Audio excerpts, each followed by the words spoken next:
നോമ്പിൻ്റെ ഫറളിൽ നിയ്യത്തൊന്നാമത്തതാ, അത് ഖൽബ് കൊണ്ട് നടത്തലും വേണ്ടുന്നതാ.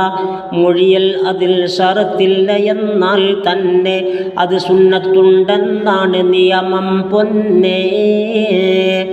ഖൽബിന് നാക്ക് സഹായമാകാൻ നല്ലതാ എന്നുള്ള ഹിക്മത്തും ഇതിൽ കാണുന്നതാ.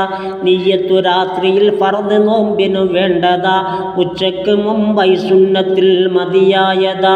മതിയാകുമെങ്കിൽ തന്നെയും പിന്നൊന്നാ, നോമ്പിന് മുഫ്സിദ് മുൻകടക്കരുതെന്നാ.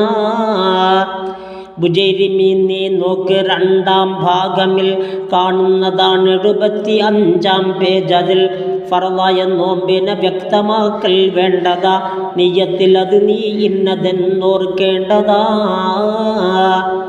നിയ്യത്ത് റമദാൻ രാവിലെന്നും വേണ്ടതാ, ഓരോരോ നോമ്പും മുസ്തഖില്ലത്തെന്നതാ. ബാജൂരിയിലും നീ നോക്കിയാൽ കാണുന്നതാ, 299 വിവരിച്ചതാ. പകലും ഇമാമുൽ ആളമിൽ മതിയായതാ, ഉച്ചയ്ക്ക് മുമ്പായി കരുതണം എന്നുള്ളതാ. മാലിക് ഇമാം തങ്ങൾക്ക് റമദാൻ്റെ അവ്വലിൽ ഒരു മാസവും പിടിക്കുന്നതായി മതി നിയ്യത്തിൽ. ഇതുപോലെ നിയ്യത്താദ്യ രാത്രിയിൽ വേണ്ടതാ എന്നുള്ള ഖൗൽ ഇബ്നുൽ ഹജർ പറയുന്നതാ.